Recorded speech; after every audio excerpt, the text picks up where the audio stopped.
¿Qué tal? ¿Cómo están amigos y amigas de esta comunidad? Como siempre un gusto, como siempre un placer que nos acompañen. En esta primera cápsula quiero hablar con ustedes, platicar sobre dos temas en particular. El primero de ellos, el tema presupuestal, que ha generado ya cierta controversia por la reacción de la Universidad Nacional Autónoma de México, por la Rectoría de la Universidad Nacional Autónoma de México, y lo que pasa con el PAN, con estos eventos, estas acciones que supuestamente son estratégicas por parte del señor Jorge Romero, la última de ellas verdaderamente confusa, patética, me atrevería a decir, en muchos aspectos, de vestirse todos de negro, él y otros personajes de Acción Nacional y pararse afuera, creo que de la CNDH, y poner una corona ahí como tal y guardar hasta un minuto de silencio, una teatralidad de verdad, que sin duda alguna habrá muchos que la aplaudan, pero habrá una mayoría que en definitiva no se siente identificada con ella o que de plano pueda detectar la superficialidad de cada una de estas posturas, justo cuando la oposición requiere mayor preparación, una preparación mucho más amplia respecto a sus argumentos, a sus narrativas, a sus discusiones, a sus debates, pues al PAN se le ocurre hacer teatro, ¿no? Al PAN se le ocurre hacer circo, maroma y teatro, confirmando que de aquí en adelante será esa oposición hasta que de plano sean tomados por la ultraderecha, pues serán esa oposición estridente, esa oposición fársica, esa oposición que siga apostando más a la debacle de Morena que a su propio crecimiento. Y ya que estoy en este punto, lo que le platico es algo de verdad que entre los panistas tendrían que preguntarse, porque incluso Jorge Romero pone en su cuenta de X, Morena sepultó la defensa de los derechos humanos en México. Con la reelección de Rosario Piedra al frente de la CNDH, Morena le ha dado la espalda a todos los que buscan defenderse a través de esta institución, madres buscadoras, ambientalistas, activistas, periodistas. Y por eso, junto a legisladores y militantes de Acción Nacional, hoy llevamos coronas fúnebres a la CNDH por todas aquellas personas que han quedado en el desamparo, dice Jorge Romero, que además, como ustedes pueden ver en la imagen de nuestra miniatura, pues se muestra con esta postura altiva, con esta postura soberbia que lo viene caracterizando y que de verdad algún asesor tendría que decirle, ese no es el camino. En México, y en alguna ocasión me decía mi queridísimo Waldo, ¿no? Gran monero, por supuesto, Waldo Matus, me decía una realidad, a la gente no le gustan estos personajes que se sienten muy chingones, que se sienten muy fregones, que se sienten muy echados para adelante. ¿Por qué? Porque generan una especie de repelús, digámoslo de manera muy coloquial, porque se ven sumamente falsos.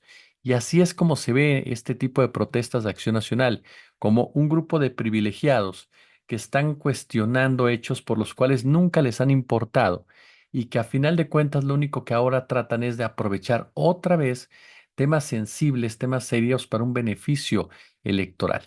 Obviamente, ustedes me preguntarán, bueno, ¿y cómo quieres que se vaya levantando una oposición si no es tomando la bandera de algunos temas? Estoy de acuerdo, pero el problema es de origen. El problema es que cuando Jorge Romero o cualquiera de los que estaba ahí, Federico Doring, por ejemplo, también en una postura hasta adusta, el caso de Jorge Triana, ¿no? Y otros más, Ricardo Anaya, imagínense Anaya, Santiago Taboada. ¿Qué tipo realmente, qué tipo de empatía puedes tener con estos personajes? Tú ves a cualquiera de ellos vestido de negro y perdón, fuera de broma, yo sí pensé que estaban haciendo una autocrítica y que estaban en el sepelio del PAN, la verdad, que estaban en el funeral del Partido de Acción Nacional, bueno, de esta generación del Partido de Acción Nacional, porque eso es lo que ellos reflejan, ese es el gran tema, que no han logrado enchufar lo que reflejan ellos con cada una de sus acciones, que es muy poca, pero muy poca sustancia. Podemos discutir, debatir, ya lo hemos hecho aquí con el caso de Rosario Piedra, si era o no la más adecuada para el puesto técnicamente, no, no lo era. Si políticamente era necesario que se mantuviera para evitar andanadas de la derecha golpista, en ese sentido el debate puede ser muy diferente, ¿no? Y puede justificarse, pero me queda claro que cuando proviene de un Ricardo Anaya, pierde cualquier tipo de seriedad, por mucho que Anaya sea sumamente articulado en sus narrativas. Y el caso de Jorge Romero, poco a poco va definiendo ese perfil de presidente bravucón, agresivo, altanero, un poco hasta, si ustedes me apuran, ¿no? Buscando esa figura de macho alfa, ¿no? De macho ponderante, por todos los sentidos. Cuando en realidad, cada vez que lo escucho hablar, me queda más claro que es una persona muy limitada en sus expresiones. No es una persona que tenga facilidad de palabra, no es una persona que tenga facilidad comunicacional, no es una persona que sepa entender y leer la política, es un Alito Moreno fresa. Así de claro se lo digo. Es la versión fresa de Alito Moreno, Jorge Romero. Es un personaje que al igual que Alito es porril, pero es el porro que tiene camisas caras en su momento, ¿no? Eso es lo que representa Jorge Romero. Y aquí es donde estaba leyendo una columna de Carlos Puch que cita a su vez un escrito de Soledad Loaesa, no Guadalupe Loaesa. Soledad es hermana de Guadalupe. Guadalupe Loaesa, que por cierto ya nos dijo que está muy triste del país, que ya no ama a su país, que ya no lo respeta, que ya no se siente a gusto, que ya se siente decepcionada. Bueno, casa aquí, ¿no? Digo, yo no voy a correr a nadie de un país, no soy nadie para hacer eso, pero si estás tan dolida, tan incómoda como tal, pues hombre, conviértete entonces en una crítica inteligente, pero no hagas dramas telenoveleros que además de todo muestran en muchos sentidos, pues que estás totalmente alejada de lo que pasa en el día a día. Sí, sobre todo cuando has sido una veleta intelectual por donde quieras ver. Un día eres priista, otro día eres panista, otro día eres foxista, otro día eres López Obradorista, antes cardenista. Y ahora como no hubo por ahí algo nada raro, pues me regreso a los panistas y ahora soy anti-Claudia. Es decir, no hay una congruencia ideológica en ningún aspecto. Si eres de derecha, eres de derecha. Si eres de izquierda, eres de izquierda. Pero no te puedes llamar de izquierda pues solamente por moda. No te puedes llamar de izquierda solamente porque resulta muy chic entre tus cuatas de Polanco, del club. No, no puedes hacerlo, estamos de acuerdo. Tiene que haber siempre una ideología porque de esa manera aunque no coincidas con Morena, aunque no coincidas con el PAN, aunque no coincidas con el PRI, que tienes todo el derecho a no coincidir con los partidos políticos, por lo menos siempre queda el antecedente que tú te has comportado así. ¿Por qué? Porque tú tienes una línea de conducta y esa línea de conducta te lleva precisamente a estas discusiones. Ahora, Soledad Loaesa, dejo de lado Guadalupe y voy con Soledad Loaesa, y nos lo recuerda Carlos Puch. Es una de las mujeres que mejor conoce al PAN, efectivamente. Ella fue una estudiosa del PAN durante muchos años. Yo la entrevisté hace tiempo ya en Grupo Radio Centro para la red de Radio Red Última Emisión, precisamente para abordar lo que pasaba con Acción Nacional en la época en donde había perdido, si no mal recuerdo, la presidencia de la mano de Felipe Calderón y se le iba a entregar a Enrique Peña Nieto. Y yo entre las preguntas que le hacía a la doctora Soledad Loaesa eran precisamente cuál era el futuro del PAN, qué venía después de estas dos gobernanzas, de estas dos presidencias, para un partido que se había caracterizado por ser, al menos en el papel, nos queda claro que en la época neoliberal era lo mismo, la contraparte del PRI. Y es que antes del neoliberalismo, el PAN, a pesar de esos coqueteos y esas relaciones tan particulares con el alemanismo y después con alguno que otro priista, la realidad es que el PAN se había vendido como ese partido contrario a las malas artes del PRI, contrario a la corrupción priista, contrario a las tranzas priistas, contrario a los abusos priistas, ¿no? El partido de los bien portados, por lo menos, de los hombres de familia cuando en realidad también tenían ahí varias cositas clasistas y empresariales de toda su vida. Pero lo cierto es que yo sí creo, y les soy muy honesto, que la debacle del PAN, o sea, del PAN histórico comienza, como lo hemos dicho en otras ocasiones, con el asalto de los bárbaros del norte, con este amaciato que tuvieron con el PRI, ¿no? A partir de la década de los ochentas, con estos acuerdos para apoyar de manera condicionada. Decían, ya sabe que en esa época hasta eso, los líderes del PAN utilizaban muchas palabras para tratar de justificar posturas, no eran tan obvios, por decirlo de alguna manera, o por lo menos tenían una mayor capacidad de expresión. Y por lo tanto, hablaban de un apoyo condicionado a Carlos Salinas de Gortari, por supuesto. Fue un apoyo que condicionado, fue un apoyo total. ¿no? Y el PAN entonces demostró esa cara de los bárbaros del norte, completamente seducidos por el poder, en pocas palabras, y que ya no supieron cómo manejarse con él o sin él. Esa es la verdad. Se mostraron como un partido muy priista neoliberal, un partido represor, un partido criminal, un partido corrupto, un partido eh, que difícilmente supo superar esa etapa y se convirtió, como dice Soledad Loaesa, y lo recuerda muy bien Carlos Puig, en una especie de contradicción. ¿Por qué? Porque el PAN empezó a perderse a partir de que empezó a ganar. Y por eso dice Soledad Loaesa en ese escrito en Nexos que cita a Carlos Puig, ¿no? Que parecería una contradicción hablar de la decadencia del PAN cuando había alcanzado muchos triunfos en las urnas. Sin embargo, no es una contradicción como tal, dice la maestra Loaesa, sino una paradoja. Una paradoja, ¿por qué?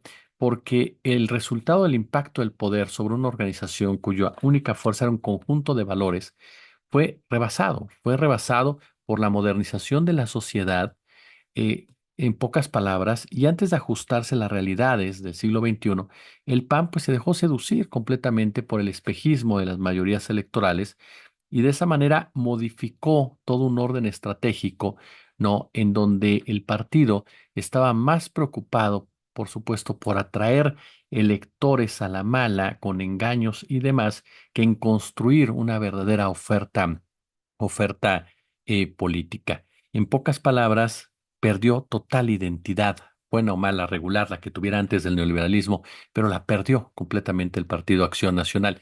Y eso le cobró factura, le ha cobrado una factura de la cual llegó hasta estos días, con personajes completamente impresentables, como el caso de Jorge Romero. Era parte de lo que decía Soledad Loaesa. No hablo de Guadalupe Loaesa, que ya la atendimos un poco. Y el otro punto, porque eso es muy importante señalarlo, es el tema del presupuesto. Y vea lo que son las cosas. Sin duda alguna, y lo hemos dicho, la UNAM se ha derechizado. Por más que no nos gusta aceptarlo, eso es cierto. La rectoría de UNAM, las diferentes direcciones, los diferentes mentores que existen, el Instituto de Investigaciones Jurídicas, la Facultad de Derecho, Economía, además, son facultades en donde la derecha ha impuesto sus condiciones, su ideología, sus conceptos, y los ha profundizado a través precisamente de los propios estudiantes que cuando egresan pues ya tienen un chip completamente a favor de los empresarios, un chip completamente a favor de la oligarquía, aunque hayan surgido de una universidad tan contestataria como es la máxima casa de estudios. Ahorita hay una polémica porque a final de cuentas la doctora Claudia Sheinbaum presentó su presupuesto, un presupuesto que considera que lleva a otro nivel el segundo piso de la cuarta transformación, que eleva precisamente todo lo relacionado con el país, que es un cambio de régimen, así de tajante lo dijo Claudia Sheinbaum, es un cambio de régimen, no estamos jugando, no es una mascarada, no estamos haciéndonos como que hacemos y no hacemos, no, es un verdadero cambio de régimen y en ese sentido se empiezan a apretar tuercas en los gastos que para algunas ocasiones sabe usted que siempre son muy sensibles y por lo mismo siempre generan pues la molestia, la incomodidad de las personas que de una u otra forma son afectados. En este caso, en la UNAM expresó que la reducción de su presupuesto impactaría directamente a cerca de 110,000 estudiantes provenientes de hogares con una alta vulnerabilidad económica que cada año son apoyados con algún tipo de beca. Vea usted a quiénes va a afectar. O sea, la UNAM no piensa, pues que hay que buscarle en otro rubro, ¿no? Hay que buscarle en otra área. Hay que buscarle, por supuesto, con otros puntos. No, hay que irnos sobre los que no tienen nada. En esta tarjeta informativa afirmó que la suficiencia de recursos es primordial para impartir una educación superior pública de calidad y que esta institución requiere de una inversión sostenida para la atención de 373,000 estudiantes, para infraestructura, para la actualización de programas académicos y para el desarrollo de la investigación y la difusión cultural.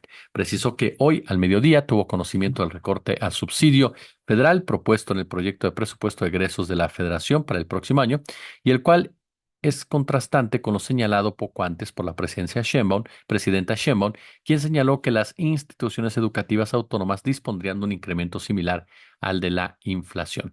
El tema de fondo, y les soy honesto, son en dónde hay que recortar en la UNAM. Porque muchas veces la UNAM dice, pues me va a afectar a los estudiantes, pero ¿qué pasa con los altos jerarcas del UNAM? ¿Qué pasa con los salarios por parte de los del UNAM? ¿Qué pasa con las pensiones que ha otorgado la UNAM? ¿Cuántas pensiones doradas hay en la UNAM? ¿Cuántos directores de carrera y qué condiciones tienen al interior del UNAM? Porque en realidad los grandes salarios no los tiene la gran mayoría del UNAM, los tiene un pequeño grupo que se ha enquistado en la UNAM desde hace muchísimos años y que toma determinaciones en su propio beneficio y que le han quitado completamente lo romántico a la Universidad Nacional Autónoma de México en ese sentido, que están muy alejados precisamente de su esencia de izquierda de una universidad pública. Por ejemplo, cuando hablamos de funcionarios del UNAM, hablamos de 6,000 personas. ¿Pero qué cree? Son 6,000 personas que tienen una masa salarial de 2,700 millones de pesos. 2,700 millones de pesos. La reducción es de 7,000. Y aquí estamos hablando de unos salarios de 2,700 millones de pesos. El personal académico de asignatura, que suman 20,000, representan una masa salarial de 1,660 millones de pesos. Es decir, ahí nos damos cuenta de la desigualdad. Es una diferencia de 1,000 millones de pesos.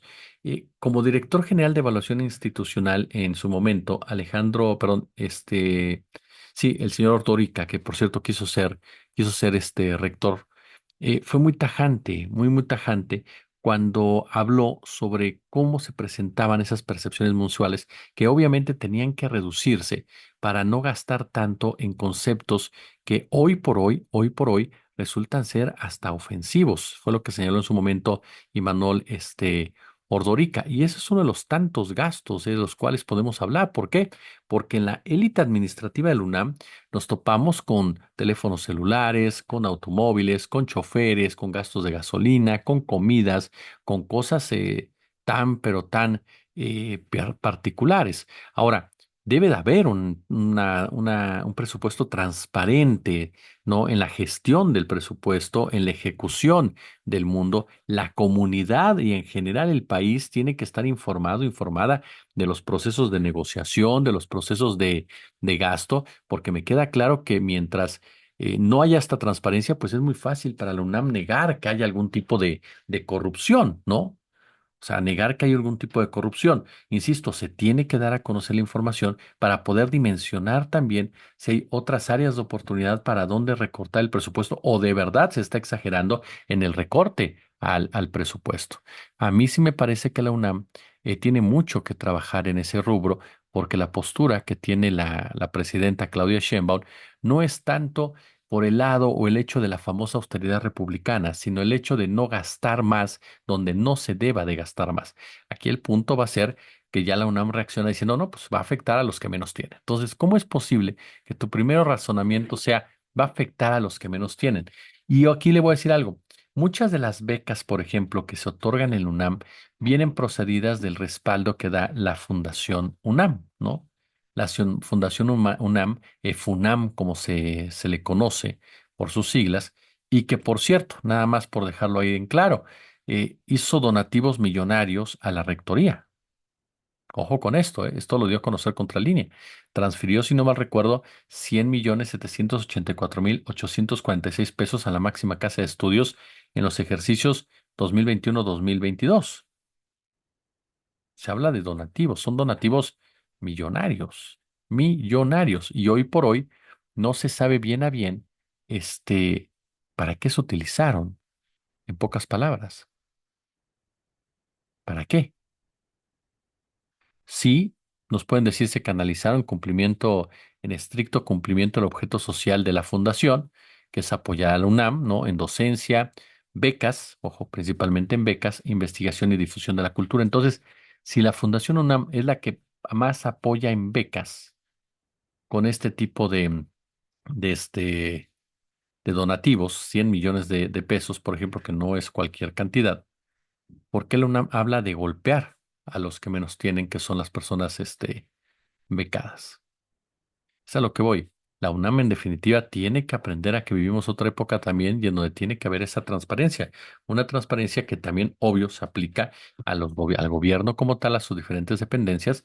Incluso Alicia Bárcena, secretaria de Medio Ambiente, dijo, el recorte es muy fuerte para mí, tengo que hablar con la gente de Hacienda para ver si conseguimos algo más y buscar dinero incluso del extranjero. no por una cuestión de intervención ni mucho menos, sino porque se vale estratégicamente para llevar a cabo diversos acuerdos y cooperaciones. Por supuesto, ya hay quien está asegurando que esto se debe a que no hay dinero, a que por lo tanto estamos en una crisis económica, pero que se está escondiendo y todo lo demás.